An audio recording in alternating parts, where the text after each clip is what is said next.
En la misma área de trabajo de la vicepresidenta Victoria Villarruel, junto al vicejefe de gabinete, José Rolandi, tratando de que rápidamente, una vez de que se defina la votación y si se aprueba y se producen cambios, esos cambios lleguen rápido a la Cámara Baja y que allí se defina qué va a pasar con los cambios acordados y si diputados los va a avalar, como esperan todos, o si los va a rechazar.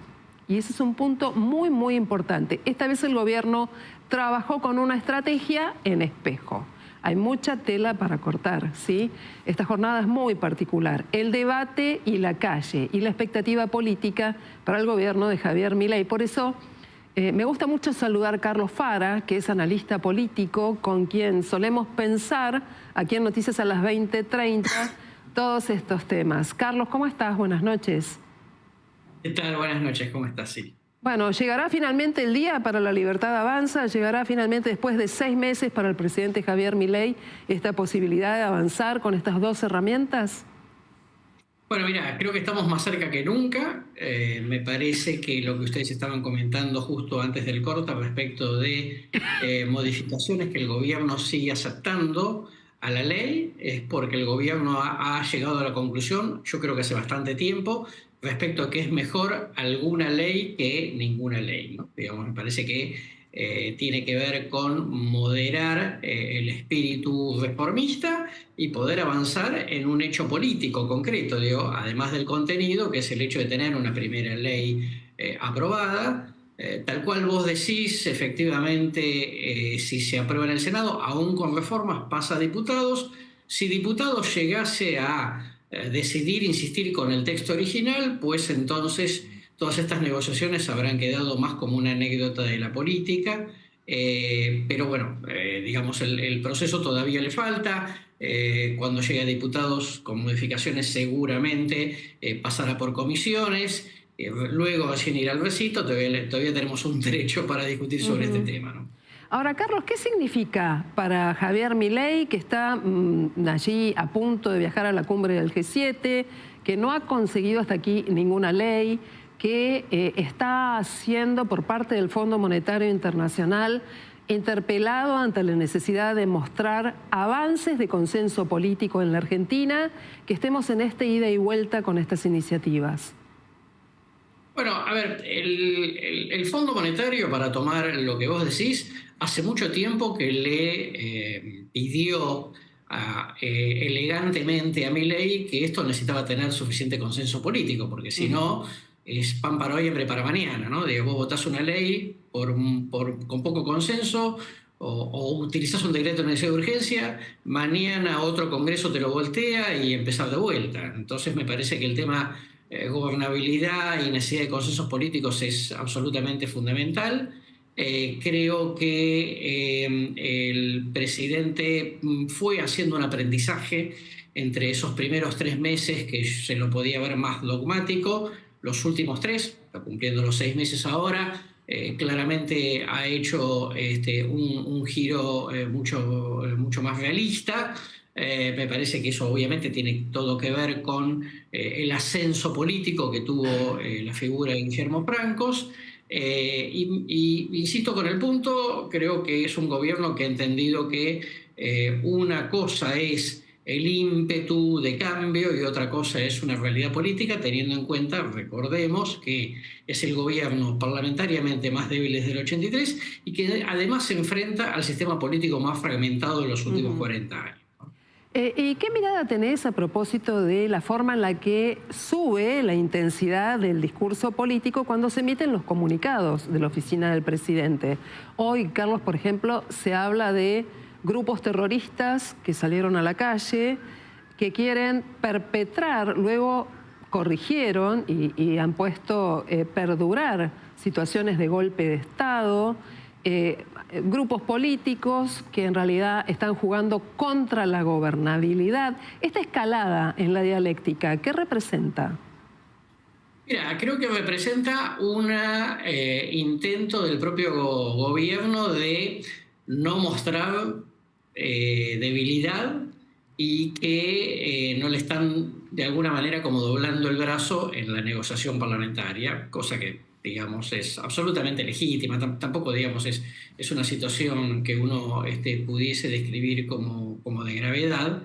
Lo que es absolutamente cierto es que yo te diría, para el análisis político concreto, importa más lo que finalmente se vaya a votar, las negociaciones, qué ley sale finalmente, y mucho menos los comunicados de presidencia, que me parece que tienen que ver con con esto que te comento, de mostrar fortaleza y dar una satisfacción simbólica a su público respecto de que es un gobierno al cual no le van a torcer el brazo. Ahora, fíjate qué interesante mirar cómo una cosa es para el análisis político y otra para la calle. Porque en la calle lo que tenés es la policía, la gendarmería, la prefectura, a esta hora corridas en el Congreso, 18 personas detenidas, roturas, y las palabras son fuertes. Me parece que habría que distinguir allí, ¿no? El efecto en la calle Sí. de lo que es el análisis político, ¿o no? Totalmente de acuerdo contigo. Me parece que lamentablemente, digamos, esto que estamos viendo en el Congreso era esperable, digamos, que fuera a suceder. Porque, bueno, pues entre otras cosas, porque el gobierno, digamos, está más cerca que nunca de obtener su primera ley, una ley muy moderada, digamos, un nivel de, yo te diría, un ímpetu de reforma muy moderado, pero que de todas maneras me parece que estos sectores, algunos sectores kirchneristas, sectores de la izquierda, básicamente lo que están tratando de dejar en evidencia es que es un gobierno débil, que no va a poder avanzar con sus reformas y que eventualmente pudiese tener en algún momento alguna suerte de crisis institucional. Carlos, es un desafío para el presidente, pero por otro lado para la oposición. Me gustaría que podamos compartir este tramo del mensaje que hoy dejó el senador Martín Lustó, senador por la Ciudad de Buenos Aires, presidente del radicalismo, que adoptó una posición casi en solitario. Vamos a repasar qué dijo y después te voy a pedir opinión. Yo voy a votar en contra de la ley base como está, ¿sí? Creo que hay muchas cosas por corregir y cambiar de esta ley y precisamente por eso presentamos un dictamen alternativo. A pesar de que los funcionarios decían que hacían a propósito las cosas para poder trabajarlas, nosotros presentamos un dictamen alternativo que tiene 100 páginas. ¿Sí? ¿Por qué? Porque es verdad, queremos todos un Estado más eficaz, queremos un Estado más chico, pero queremos que sea más sensible y más justo. Gestionar mejor no es apagar el Estado. ¿Sí? Todos coincidimos en que Argentina necesita desburocratizar su Estado, pero eso no es romperlo todo. ¿A qué juega Martín Lustó, Carlos? Buena pregunta. A ver, yo creo que hay dos radicalismos, ¿no? El radicalismo de los gobernadores, que creo que representa la mayor parte del voto radical, que quiere que a Milei le vaya bien, aun cuando puede tener algunas diferencias de matices, gobernadores que necesitan sí o sí la ley para equilibrar sus cuentas, porque básicamente los gobernadores en este punto, y lo han manifestado esta semana en un comunicado, creen que la ley facilita la situación fiscal y ergo la situación de gobernabilidad en general de la Argentina. Me parece que Lustó está, por un lado, hablándole a un público más militante del radicalismo, más históricamente socialdemócrata. Claramente, tal cual vos lo describís, una situación de bastante aislamiento dentro de lo que es la mayoría del radicalismo, y por el otro lado tener en cuenta que Lustó termina su mandato el año que viene como senador nacional, y creo que va a tratar de ser como la figura de la oposición crítica a el gobierno nacional, distanciándose de quizá eventualmente una candidatura de Mauricio Macri para ese cargo de senador nacional el año que viene. Buenas noches, Carlos. Te saluda Leandro Dario. Justamente te iba a preguntar por los gobernadores. ¿Crees que va a haber látigo para los gobernadores cuyos senadores votan en contra hoy? Me imagino el de Santa Cruz, por ejemplo, que puso en riesgo el quórum incluso. ¿Y chequera para los que votan a favor? Estoy pensando, por ejemplo, en Yarlora, que aparentemente Alejandra Vigo votaría en general a favor y en particular, bueno, algunos artículos en contra, pero allanaría el camino a la ley.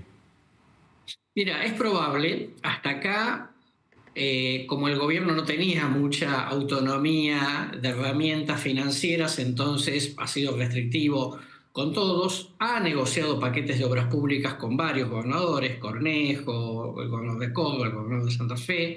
Me parece que vamos a ver esta mecánica que vos mencionás solo después de que se apruebe la ley, porque si no corre el riesgo de que más de uno diga, bueno, yo hago mi juego, digamos, y que sea lo que Dios quiera con el gobierno. Me parece que en ese sentido todavía, digamos, vamos a tener un trecho hasta ver eso.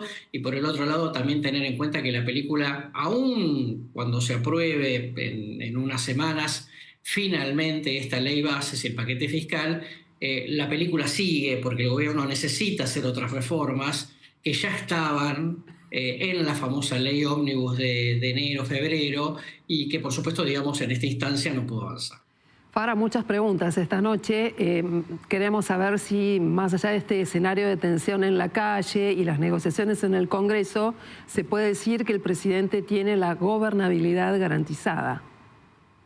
Bueno, a ver, desde el punto de vista de que está teniendo ha tendido con el pasar del tiempo unos puentes más sólidos con la oposición dialoguista, yo te diría que es más, sí, lo afirmaría. Hay que tener, más allá de lo que pasó en el Senado, que el Senado sabíamos que iba a ser más complicado por la Fuerza Unión por la Patria, en diputados, cuando se llegó al recinto a votar, fue un dictamen que tuvo mucho más consenso que el de febrero y muchas menos disidencias. Entonces yo te diría, me parece que el camino de alguna manera lo han encontrado. Por supuesto, digamos que la película no termina acá y que todavía hay que prestarle atención a que el diablo no meta la cola en algunos aspectos cuando este proyecto vuelva a diputados y se apruebe en el Senado. ¿Pensás que puede haber alguna mejora en la economía? Porque algunos dicen la B está empezando a rebotar, otros no ven esto para nada, no ven ni la B ni el palo de hockey, no ven nada. ¿Dependerá entonces de que pueda haber una mejora en la economía, esto de garantizar gobernabilidad? A ver, primera cuestión, obviamente, si hoy, mañana, digamos, por lo menos se aprobase en general, como ustedes mismos lo que estaban comentando, obviamente va a calmar los mercados, va a bajar el riesgo país. Ahora, ese es solamente un aspecto. Hay dos cuestiones más en ese sentido. La primera, hay cada vez más economistas que se animan a decir que el esquema económico tiene dificultades para ser sustentable. A la Argentina le hacen falta dólares y es lo que se está notando, digamos, en estos días. El Fondo Monetario coincide en que el esquema económico de Milei no es del todo acertado, y yo te diría, más allá de que efectivamente le vayan a aceptar, le vayan finalmente a dar los famosos 800 millones de dólares, me parece que la próxima negociación de un programa con el fondo para finales de este año me parece que va a ser más compleja. Entonces te diría, puede ser que tenga la ley, pero que paradójicamente el esquema económico no sea suficientemente sustentable, el gobierno tenga que verse obligado a hacer algunos ajustes y eso vuelva a tener una repercusión sobre la inflación, que por supuesto no es una situación feliz, pero bueno, digamos, hay que ser realista con lo que se está produciendo, ¿no? Carlos Fara es analista político, nos ayuda a pensar temas como los que se están desarrollando en este momento en el Senado, los debates sobre la ley de bases, el paquete fiscal, las repercusiones políticas, económicas y sociales. Y hay tanto para contar, tanta gente que empezó a caminar la ciudad de Buenos Aires, la provincia de Buenos Aires, gente que vuelve del pasado próximo, cercano, pero te lo voy a preguntar en la próxima conversación. Carlos, ¿te parece? Y con muchísimo gusto, como siempre. Veo que te estás riendo, creo que ya entendés a qué me estoy refiriendo. Muchísimas gracias y buenas noches. Igualmente para vos. Hasta luego.